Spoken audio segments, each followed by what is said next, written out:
What happens when the most honored women in an empire become its most tortured victims? In ancient Rome, 6 women held more power than senators, owned vast estates, and commanded respect from emperors themselves. They were the Vestal Virgins, living goddesses who guarded Rome's sacred flame. Yet these same women faced the empire's most horrific punishment, being sealed alive in underground tombs. Cornelia was Rome's chief vessel in 90 CE. She controlled immense wealth, influenced political decisions, and held legal rights no other woman possessed. But when Emperor Domitian accused her of breaking her sacred vow, she was dragged through the streets in chains. Soldiers forced her down stone steps into a narrow chamber carved from solid rock. They placed bread, water, and a flickering lamp beside her, then sealed the entrance with heavy stones. The empire called it imprisonment, not execution. Cornelia died slowly in complete darkness, gasping for air that would never come. Her only crime was threatening a paranoid emperor's absolute power. The ceremony that created a Vestal Virgin destroyed a child's life forever. Rome's Pontifex Maximus selected girls between 6 and 10 years old from noble families following strict requirements established by King Numa Pompilius. Both parents had to be alive, the child physically perfect, born from a legal marriage, and from a family without scandal. According to Plutarch's historical accounts, this selection process ensured the Vests represented Rome's ideal purity. When the chief priest pointed at the chosen girl, families rarely celebrated. Most wept in horror, knowing their daughter would never return home. The child walked across the sacred way one final time as a private citizen before entering the atrium Vest, her prison disguised as a palace. The binding ceremony sealed her fate for 30 years. Before Vesta's eternal flame, she swore 3 unbreakable oaths: perpetual chastity, complete obedience to sacred duties, and protection of Rome's sacred fire. The first 10 years were spent learning ritual procedures, the next 10 performing them, and the final 10 teaching newcomers.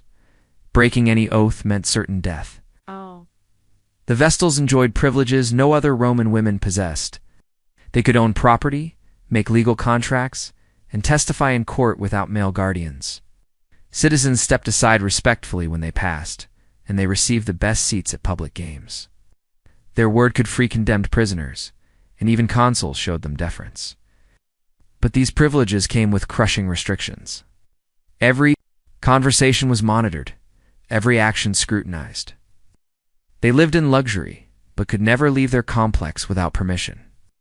Marriage was forbidden, motherhood impossible, and physical contact with men meant investigation for possible crimes. Senior Vestals watched junior members constantly, reporting suspicious behavior to priests, who recorded every detail. The Vests represented more than religious figures. They were living symbols of Roman virtue.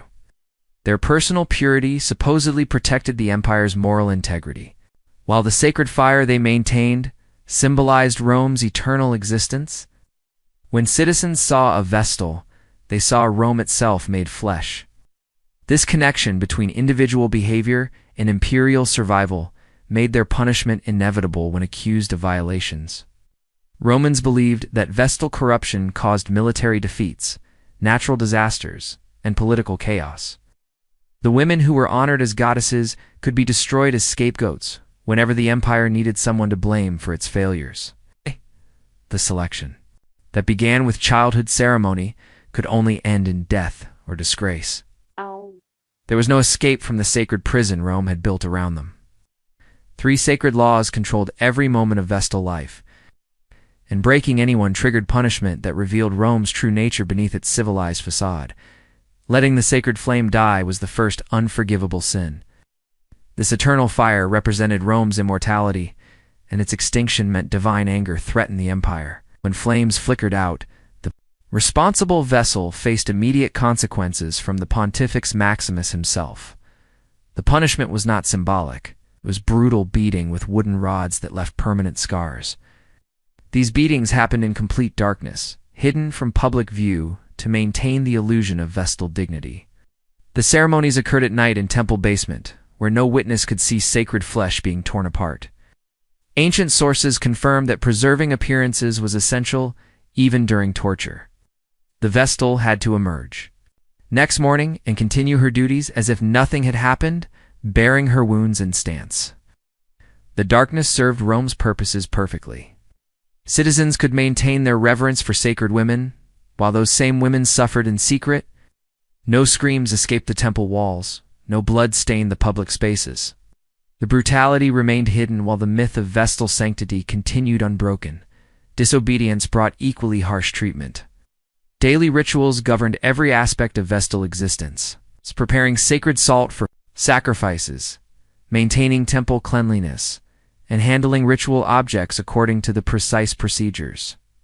Failure meant immediate investigation by the College of Pontiffs, followed by public humiliation and private punishment, creating an atmosphere of constant surveillance and mutual suspicion. The third sin was incestium, breaking the vow of chastity. This charge meant certain death, but not quick execution. Roman law demanded that Vestal blood never be spilled.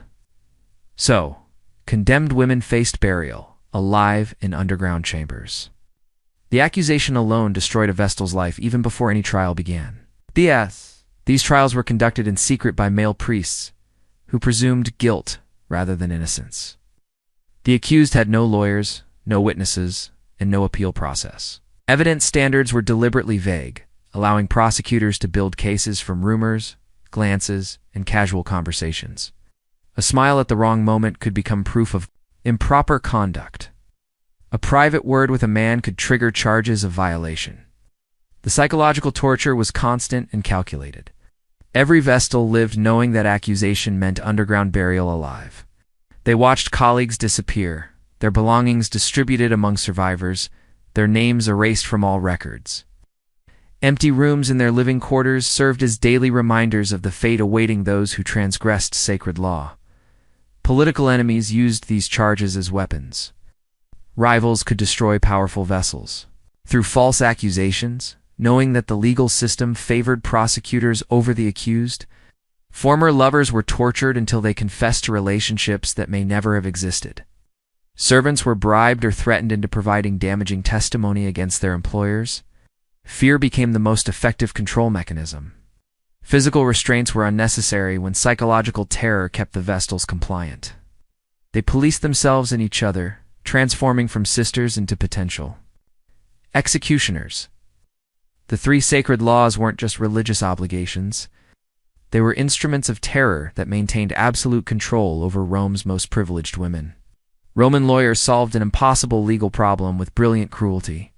Vestal virgins who broke sacred vows deserved death, but their holy blood could not touch the earth. The solution was burial alive. Technically imprisonment, not execution. Rome provided food and water, so the condemned died naturally when air ran out.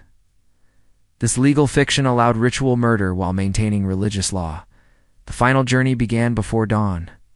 The condemned Vestal was dressed in white burial clothes, her feet bare, her face hidden behind heavy veils.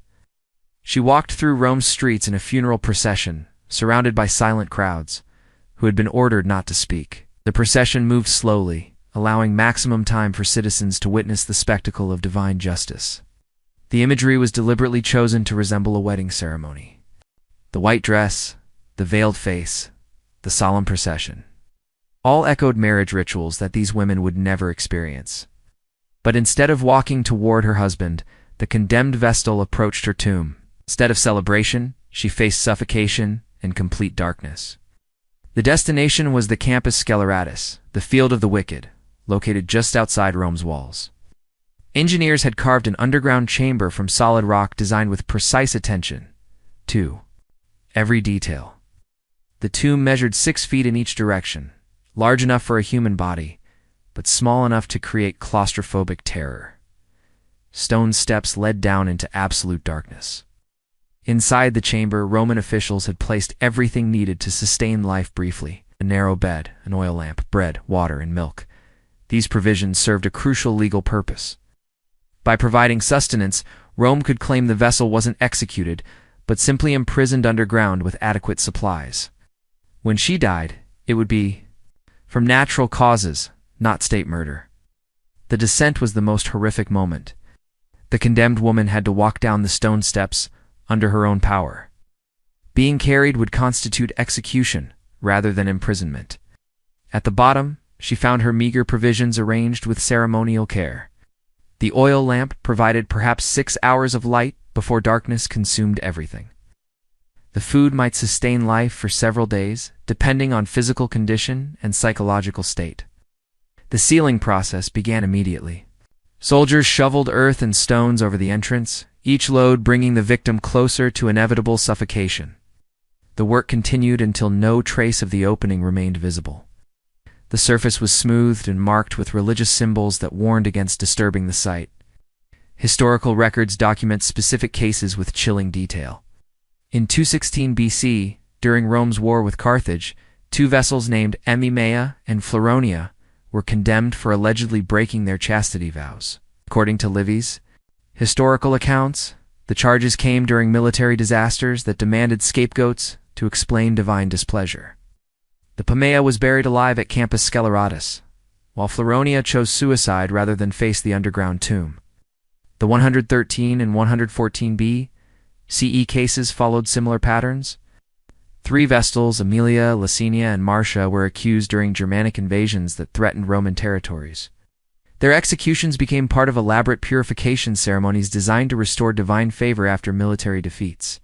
The underground chambers claimed all 3 women, their deaths supposedly appeasing angry gods.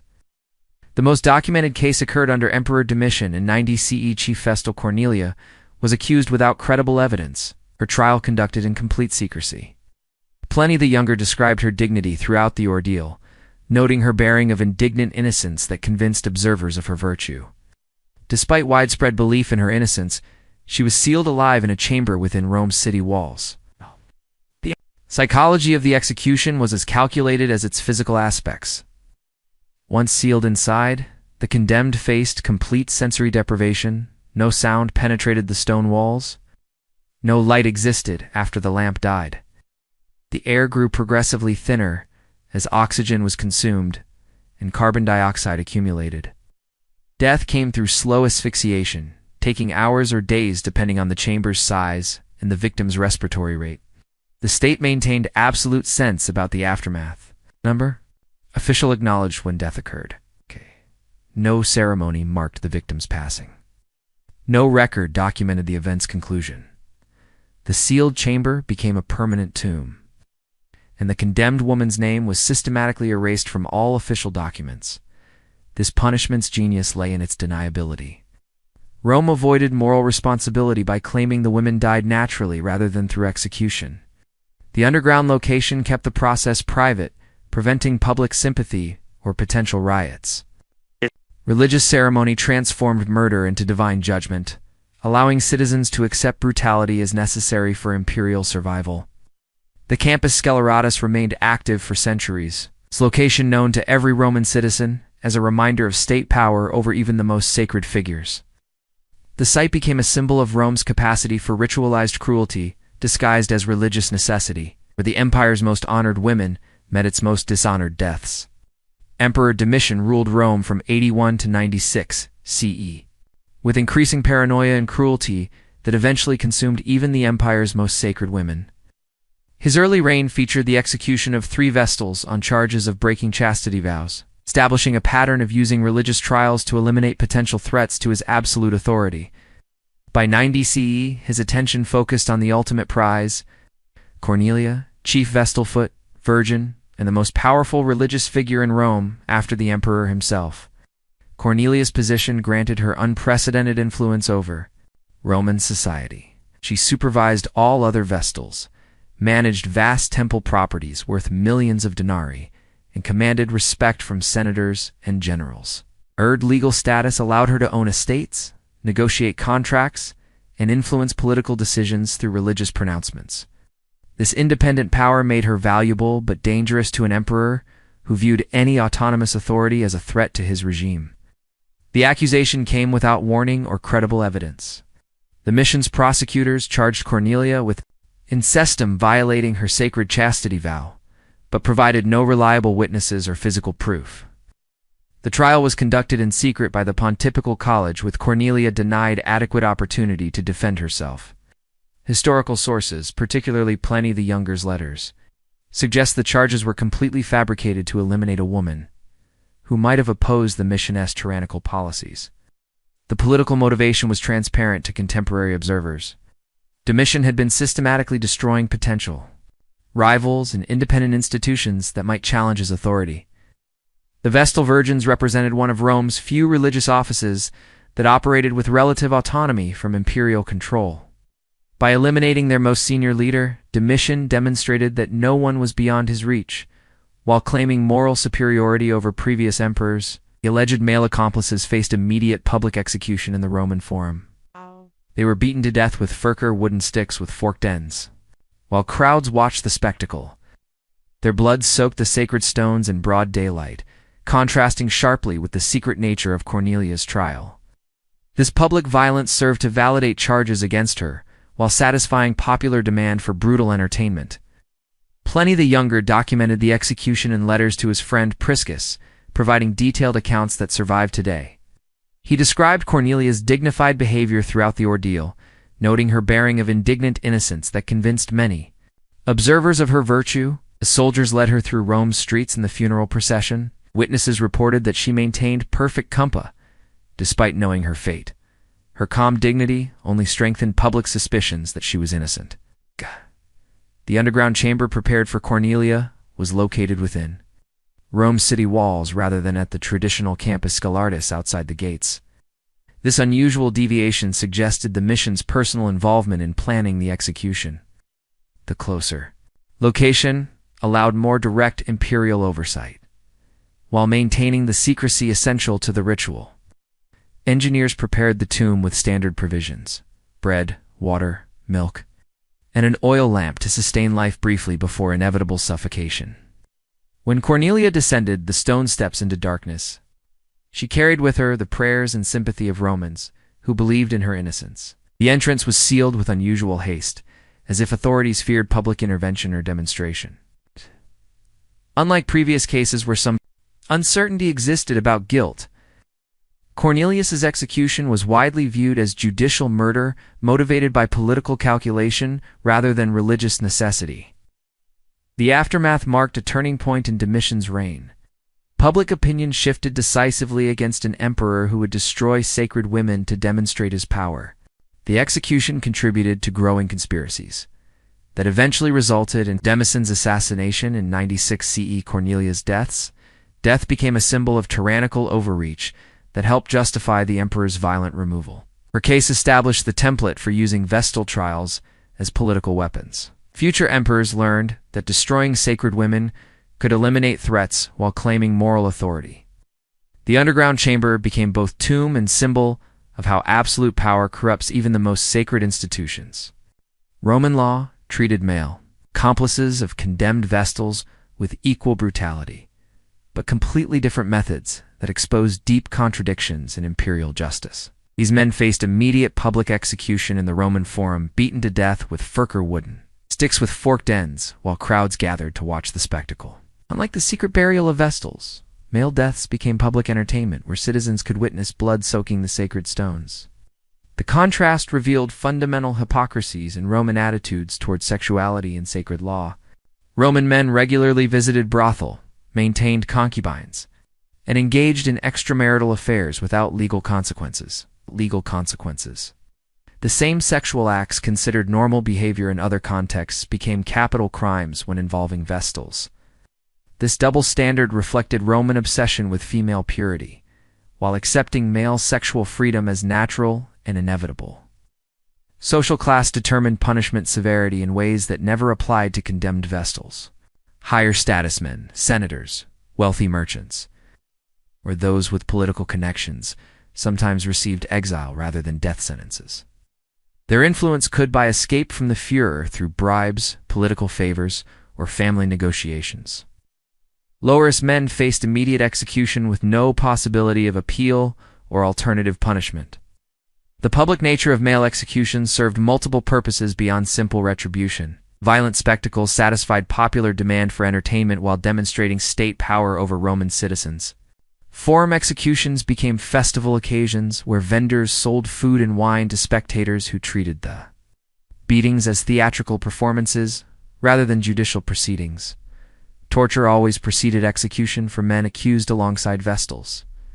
Roman interrogators used systematic methods to extract confessions: whipping with leather straps, burning with heated metal, crushing fingers and toes with wooden devices, and stretching limbs on specially designed frames. The goal was obtaining detailed testimony that could validate charges against the Vestals while providing scandalous details for public consumption.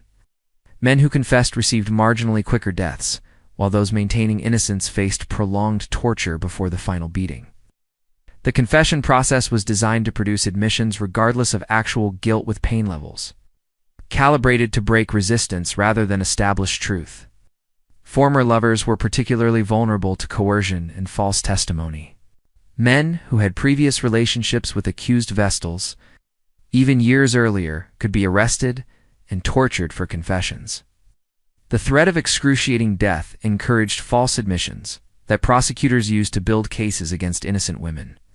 This system of judicial terror ensured a steady supply of male scapegoats to accompany condemned Vestals to their deaths. The legal proceedings against male accomplices often provided better due process than Vestal trials, ironically giving men more rights than the sacred women they allegedly seduced. Male defendants could call witnesses, present evidence, and make arguments through legal advocates, highlighting how Roman law valued male citizenship above female sacred status. The timing of Vestal Virgin executions reveals a calculated pattern that exposes how Rome manipulated religious ritual to deflect blame from political and military failures. Major condemnations coincided with periods of severe crisis, when the empire needed scapegoats to explain disasters and restore public confidence in incompetent leadership. These executions were not random acts of religious justice, but deliberate political theater designed to shift responsibility from failed rulers to supposedly corrupt priestesses. The reward system for informants ensured a steady stream of allegations that kept all sacred women living in constant fear. Unpredictable enforcement was the most effective control mechanism. No clear guidelines existed for what constituted suspicious behavior, allowing authorities to interpret any action as evidence of impropriety. A smile, a casual glance, a brief private conversation, any interaction with men could trigger full investigation. This deliberate ambiguity meant that perfect compliance was impossible, keeping every Vestal constantly vulnerable to accusation, regardless of her actual conduct. The institutional memory of punishment created lasting psychological trauma that infected every aspect of Vestal life. New priestesses were systematically educated about consequences through detailed accounts of previous executions. Empty chambers in the atrium Vest served as daily reminders of colleagues who had disappeared without warning. Ceremonial objects bore inscriptions commemorating condemned predecessors, ensuring that the threat of burial alive was never forgotten. Living under constant threat of accusation created a form of psychological imprisonment more complete than any physical restraint. The Vests pleased themselves and each other, creating mutual suspicion that served Rome's interests perfectly. Fear became their most effective jailer, making external barriers unnecessary, while ensuring absolute compliance with imperial will through the simple terror of knowing exactly how they would die if accused of any transgression. The Vestal Virgins represent Rome's most profound contradiction: civilization that elevated women to divine status while subjecting them to its most barbaric punishments. These sacred priestesses enjoyed legal rights and social privileges that no other Roman women possessed, yet lived under constant threat of being buried alive for transgressions that would have brought minor consequences to men. Their story reveals how power and vulnerability can exist simultaneously within the same institution, creating victims from the very people society claims to honor. Rome's treatment of its vessels exposes the dangerous consequences of transforming human beings into symbols of abstract ideals. When women become representatives of concepts like purity or virtue, they lose their humanity and become expendable vessels for collective anxiety. The underground executions were not acts of religious justice, but ritualized sacrifices of individuals to preserve the illusion of societal perfection. The empire demanded impossible standards from its sacred women, then destroyed them when reality inevitably fell short of unrealistic expectations. The broader implications extend far beyond ancient Rome to illuminate persistent patterns in human societies. Throughout history, Communities have sacrificed individuals to maintain collective myths about their own virtue and divine favor. Moral panics continue to target vulnerable populations, especially women, who are held to impossible standards while bearing disproportionate responsibility for societal problems. The powerful still use religious authority to justify oppression, wrapping cruelty in sacred language to make brutality socially acceptable. The Vestal's fate raises uncomfortable questions about the cost of maintaining traditional institutions that demand human sacrifice. What price is too high for preserving customs that destroy innocent lives? Who decides what threatens collective virtue and who bears the consequences of those decisions? How do societies balance respect for tradition with protection of individual rights and human dignity? Rome's sacred flames may have been extinguished centuries ago, but the Vestal Virgins' tragic legacy continues to illuminate the dangers of absolute power disguised as a religious necessity. Their story serves as a permanent warning about what happens when reverence becomes indistinguishable from oppression and when the sacred becomes a weapon against those it pretends to protect. In their underground tombs, we find not just the remains of individual women, but the buried conscience of an entire civilization. What other sacred institutions hide dark truths? Share your thoughts in the comments below, and do not forget to subscribe to the channel for more history-related content.